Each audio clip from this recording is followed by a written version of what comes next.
Hello YouTube family, કેમ છો બધા? મજામાં જ હશો. તો મારા આજના નવા વ્લોગમાં તમારા બધા મિત્રોનું હાર્દિક સ્વાગત કરું છું. મારા વિડીયોમાં એન્ડ સુધી બના રહેજો. બધાને જય માતાજી ને જય શ્યામ. આજે આપણે સવારમાં 5:30 જાગી ગયા છીએ, કારણ કે આજે બનાવવાની છે મારી નાનીની રેસીપી. એટલે કે આપણે સવારમાં ખીચડી કરવા મૂકી દીધી હતી. ખીચડી થઈ ગઈ છે અને મેં ખીચડીનો લોટ બાંધી દીધો છે. અને હવે જો મારી બેન તળી રહી છે થેપલા, અને ભાખરી પણ બનાવી નાખી છે, કારણ કે મારા ભાઈને તો મારી બેન ગઈ હતી માર્કેટે. આજે આપણે તો નહોતા ગયા માર્કેટે, કેમ કે વરસાદ હતો ને, એટલે હું ન ગઈ માર્કેટે. તો મારી બેન શાકભાજી લઈ આવી છે અને મેથી લાવી છે, મેથીની ભાજી. એટલે મેથી ખૂટીએ છીએ હું ને મારી બેન.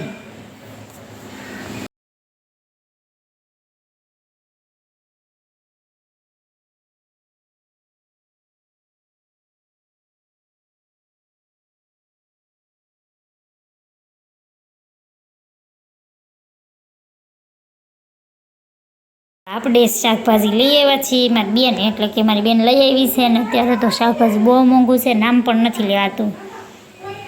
70ના 250 તો આ કંટોલા છે.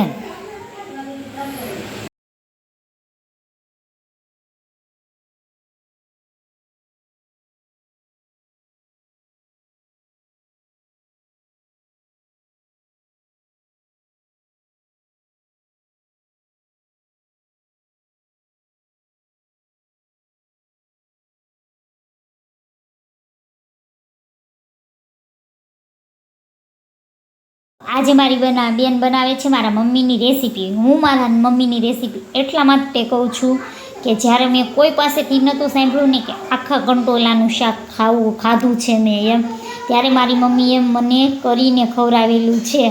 એટલે કે જો મારા ભાઈને, અમે બધી બહેનો, અમને કંટોલાનું શાક ન ભાવે એમ નાના હતા તે.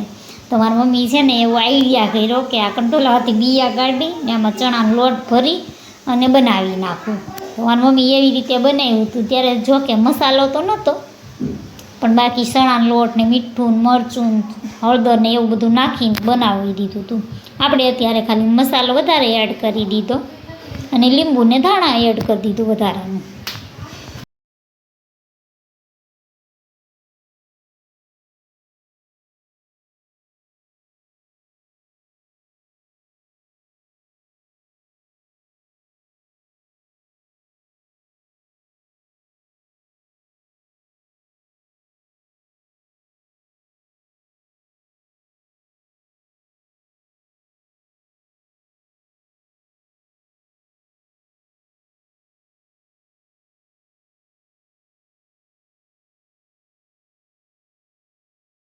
ચણાનો લોટ ભરવાનો છે શાકમાં, એટલે કે આપણે એને શેકવો પડે. તો મારી બેન શેકે છે.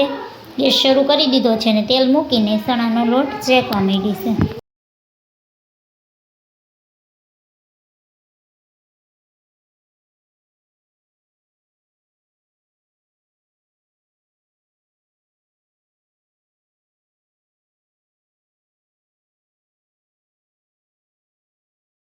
હવે આપણે ચણાનો લોટ શેકાઈ ગયો છે ને મસાલાની તૈયારી કરી નાખી છે. તો આપણે એમાં ચણાનો લોટ શેકેલો છે એમાં નાખી દીધું છે ગરમ મસાલો, હિંગ, મીઠું, હળદર, ચટણી, લીંબુ.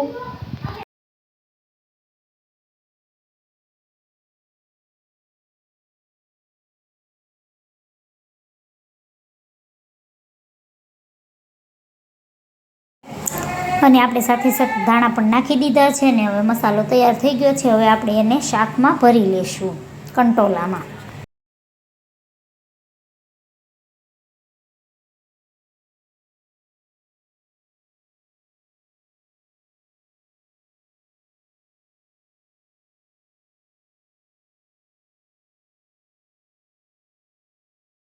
તો કંટોલામાં આવી રીતે ભરવાનો હોય લોટ. મારી બેન ભરે છે ને હમણાં આપણે શાક મૂકી દઈશું.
એમાં ગોઠવી દેવાના કંટોલાને ને તેલ નાખી દેવાનું હોય. આપણે આને તેલમાં જ ચડવા દેવાનું, કારણ કે આમાં પાણી ન નાખવાનું હોય.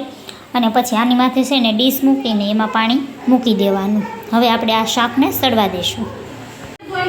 તો ચાલો બધાય જમવાનું બની ગયું છે. તમને મારી આ રેસીપી ને મારા વિડીયો કેવા લાગ્યા લાઈક કરજો, તમારા મિત્રો સાથે શેર કરજો અને સબસ્ક્રાઈબર કરજો. Bye bye.